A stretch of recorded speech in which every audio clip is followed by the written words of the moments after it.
Hey guys, I'm Austin, this is The Car Scene, and today we're going to be going over everything about the all-new 2022 Toyota Tundra.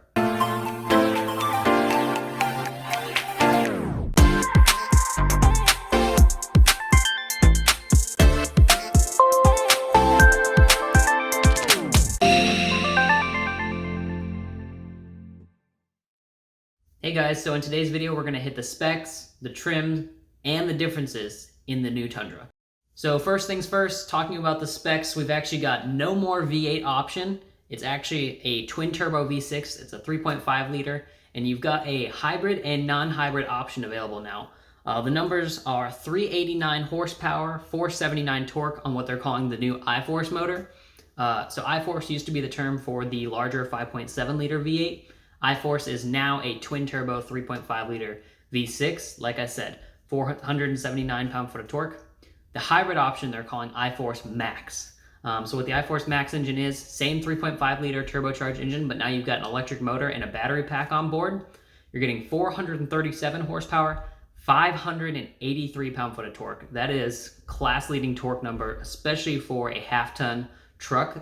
Mind you, the Tundra compares with an F-150, Nissan Titan, Chevy Silverado 1500, Ram 1500. The other thing we're looking at is 12,000 pounds of towing on both motors, regardless of which one you get, regardless of what trim you get, 12,000 pounds. The other difference is they're adding coil-over rear suspension, which is something Ram did a couple years ago, and it really improves the ride quality. It also is going to improve your load capacity when you're talking about payload. They switched to an 8-speed transmission as opposed to the old 6-speed, so you're going to see a lot higher MPGs, not only from the engine change, but now the transmission has more gearing. The big news with the specs is really no naturally aspirated option. You've got basically one motor. You can have it hybrid or non-hybrid, and that is your only option for powertrain in the new Tundra. And so this may be a make or break for a lot of people, because just about every brand right now still offers a naturally aspirated V8 option. However, Toyota has axed it completely in favor for a turbo V6.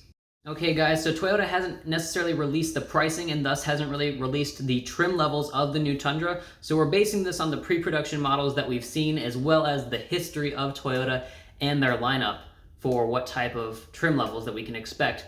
It's probably going to start with the SR, just like the Tacoma does, which is your base work truck. You're getting steel wheels, cloth seats, vinyl floors, just a very basic, back to basics work truck for a lot of people, which is great. One of the things I want to mention, though, a couple years ago, back in 2018, Toyota actually put safety sense on every single model, including the Tundra and Tacoma, and that still holds true. So even your SR is going to come with your adaptive cruise, pre-collision, lane keep assist, all the safety stuff that keep you, your family, your work crew, whoever is in the truck safe. So moving up from the SR, we have the SR5. This is kind of your consumer grade truck. It's going to have nicer cloth seats, going to have carpet floors.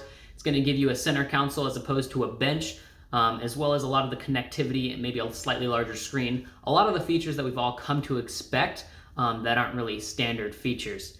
Moving up from the SR5, you've got the Limited. The Limited is going to give you leather seats, probably a little bit of faux wood grain, larger screen. It may even get that panoramic glass roof.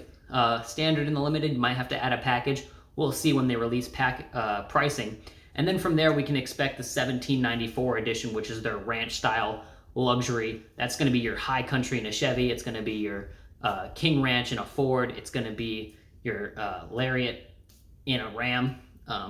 So yeah, like those are going to, or not your Lariat, but your Laramie in a Ram truck. Those are going to be the trim levels that we can come to expect. And then topping off the pinnacle of the Toyota Tundra is going to be the TRD Pro. It's going to come with Fox live shocks, and now the addition of a locking rear diff as opposed to their auto LSD that they've used in the past. So that's pretty much it for the trim levels. Like I said, SR, SR5, Limited, 1794, and TRD Pro. That's what we can expect.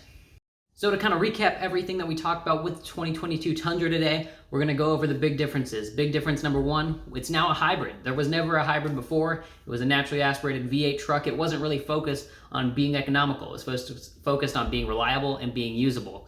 Now they've added that hybrid option. You're going to see a lot more people come out of the woodwork and buy this truck, because now it's an efficient option. Now it's something that the everyday man can use and feel good using, feeling like they're not wasting a ton of gas or resources on a truck that they don't use that often. The next big difference is going to be the locking rear diff in the TRD Pro. The TRD Pro Tundra in the past wasn't really known as a Raptor competitor or now the TRX competitor. I think this new one will be a lot more effective at targeting that market now that it actually has a dedicated rear locking diff. And even if you're not a fan of it competing with the Raptor, I get that, that's fine. Even if you're not a fan of that, it makes it more capable off-road regardless. They've now added a 14-inch screen. For the longest time, Toyota wasn't really big on the screens, but now they've gone full bore with the screens. We're getting a 14-inch screen on the top trim Tundra. That's the largest screen we've ever had. It's probably the largest screen we're going to get for a while coming out of Toyota. They've now added the panoramic roof in the Tundra, which is a huge feature. I love seeing glass roofs or panoramic moonroofs in cars, especially in trucks. It's just really handy to have, gives you good visibility, and I'm glad that they added it. So it's now more safe. The old Tundra had a lot of things going against it when it came to safety. It did poorly in crash ratings. It did have the safety tech, which was nice, but it was overall 3-star rating. It wasn't a very great truck when it comes to safety in a collision. This new truck, being all new, redesigned with the bodywork and the chassis a little bit, you're going to see a lot safer Tundra come out from Toyota. One of the things I'm actually going to axe is on the double cab, they've actually reduced the rear legroom and thus the rear seating room. So the rear seats in the double cab aren't as large as they previously were. One of the big moves that they're taking from the Tacoma is they're actually putting a composite bed into this truck now. So you'll see a composite bed as opposed to the old steel one where you either had to put a plastic liner in or a spray-on liner, and now it's going to come with the composite bed. A lot of these are side effects. These next two are side effects from the specs changing, but you're going to have a lot smoother ride now that you've got that coilover in the rear, and better economy now that you've got more gears in the transmission and turbocharged V6 engine. Those are things that are going to improve your economy a lot. So guys, that was everything for the 2022 Toyota Tundra. Thank you guys for watching. If you have any questions, leave them down in the comments down below. If you like the video, make sure to actually like it. Also subscribe to the channel, hit the notification bell. We've got videos like this coming out all the time. Thanks for watching. Have a great day, guys.